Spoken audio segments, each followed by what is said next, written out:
Okay, so there's something I think needs talking about that doesn't really get much attention, and it might bring more attention to my age than it does anything else, but it's something I felt strongly about, and it's the elephant in the room when it comes to modern cameras and where we are right now.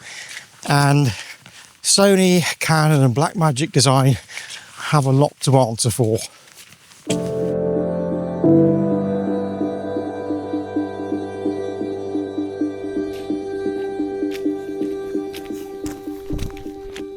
So the crux of it is this: modern camera design, in my opinion, absolutely sucks. And this has come about for reasons that I don't fully understand. Now, back in the day, we'd have camcorders, fixed lens camcorders, and we'd have ENG, EFP style cameras if you were very lucky. And I was one of the very lucky ones who owned an ENG camera, and it was one of the best cameras I ever owned.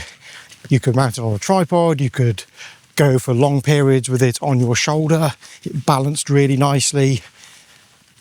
It was a great camera, but they are big and heavy, and you know, cameramen and camera people have suffered from back problems from using heavily rigged up versions of these cameras. Things changed quite a bit with the introduction of large sensor cameras. Now, up until around 2011, roughly that kind of time, if you wanted shallow depth of field, cinematic shallow depth of field, you had to use what was called a ground glass adapter.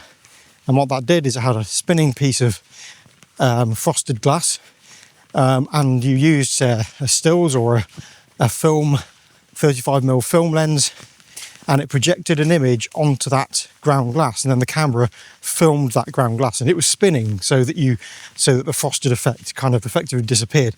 But using these things was a pain. They were big and clunky. They worked, they worked well. They produced a rather nice filmic looking image for sure. But they were hopeless in low light. Cameras were not very good in low light back then anyway. And these just exacerbated the problem. But in the right situation, they worked really well. And there were even films made with them that were in the cinema. Morantu is a good example of that.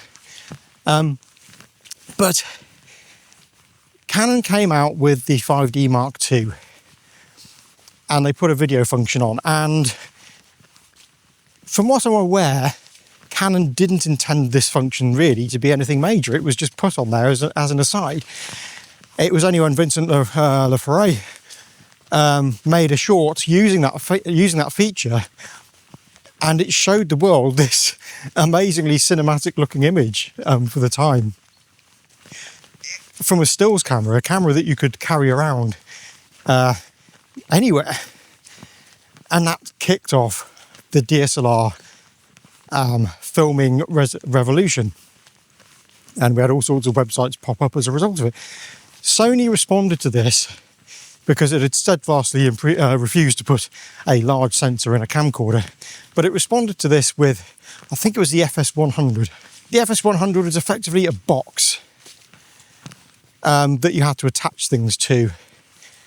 And it gave a great image. It gave you that shallow depth of field that people were craving for without the need for a ground glass adapter, and it did it in a device that was actually designed as a video camera, purportedly.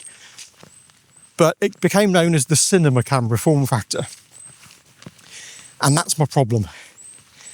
If you want a large sensor camera these days, you've got a choice. You've got basically a mirrorless camera, which isn't really designed for day in, day out video. I don't care what anybody says. The body design is not designed for it. You have to rig those things up in order to be able to use them effectively as a bread and butter video camera. Then you have the so-called cinema cameras. And what I find hilarious about this is that the likes of the Nikon ZR and the Sony FX2 are called cinema cameras when they're basically just a stills form factor. Whatever reasons. But, you know, you've got a choice of this box camera, which is, you know, you can put the likes of the Blackmagic Pixis into that category. Some of the Sonys still, even the FX6 to a degree, though the FX6 isn't quite as bad, but I'll come on to that in just a moment. And then you have the bigger cameras like the Ursa G2, which, you know, they're big and heavy still. So if I want a camera that comes with everything, that I can use off the shoulder, that has, importantly, built-in ND filters. I don't want to be using and swapping over variable NDs on the front of my lens. I want ND filters built into the camera. I have to go and buy a great big heavy thing like the Ursa G2 or something like the Sony FX6, which, yes, you can use off the shoulder, but it's very front heavy. It's not great for it. Can be done. But there aren't many options for doing this, for that kind of, you know, camera use. And that's my problem.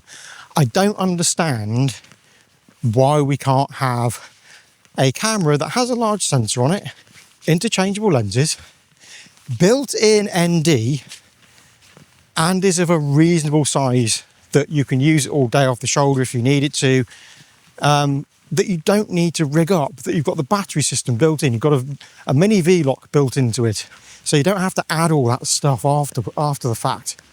So JVC has a camcorder called the HM850. That's the abbreviated name of it. It's got some funny combination of numbers, something like the GY HM850 or something. And that design, general design, has been around for a while at JVC, and it's really nice. It balances nicely on the shoulder. It's not as big and heavy as a full-blown ENG camera, but it's got the battery system built in. It's interchangeable lens, and it's got the ND filters, but it's a 1/3 inch sensor, or sensors, because it's a 3-sensor design. So what I find staggering is that we can fit a large full-frame sensor into a tiny camera body like a mirrorless camera or the Nikon ZR, but we can't have that in a form factor like the JVC HM850, where you've got the battery system, external battery system built in, like a V-lock style thing. Balances on the shoulder really nicely, really comfortable to use, and also interchangeable lens design with ND filters. I find it staggering that we haven't had a camera like this now. I know a lot of people out there, when I've asked manufacturers about this, what they tell me is, well, people like the box format because it allows them to rig things up as they want. They can add accessories, they can take them away. But the problem is that you end up with a Frankenstein monster of a thing, and that goes for the mirrorless cameras as well. I'm fairly sure that there is a market for people who would like a more camcorder format, like ENG, AFP style format, without the weight penalty or size penalty, that they can use like stills camera lenses on if they need to, lightweight ones, but they don't have to buy loads of different extra bits of rigging for. I don't understand why that isn't the case, that we can have a camera like that. I'm sure there is a market for it alongside all the other options. You know, if you like rigging your cameras up, if you like having to spend thousands of dollars or pounds extra on top of the price of the camera just so you've got a usable video rig or cinema rig, filmmaking rig, that's fine. But there's a lot of us people like me who are showing their age, who just want to buy the camera, buy some batteries, a couple of lenses, and I'm good to go without any of buying all the extra stuff just to make it into a usable everyday video rig. So yeah, that's my rant for the day. I'll be interested to know what you guys think. As I say, I am probably showing my age in terms of the cameras that I've used in the past. But I do have to say that if you haven't used something like an ENG camera or a camera that is designed to be able to be used off the shoulder in that really balanced way, because it's such a stable platform for handheld work, is doing that. And you compare it to your Franken rig that's front loaded or just overly heavy just because of all the stuff that you've put on it, you know, it'll be a revelation for you. So yeah, I'll be interested in what you think. It's a bit of a bugbear of mine. I do rant about this quite a bit to anyone who knows me, but yeah, let me know what your thoughts are in terms of camera ergonomics and camera design overall. And yeah, I'll see you in the next video or the next rant.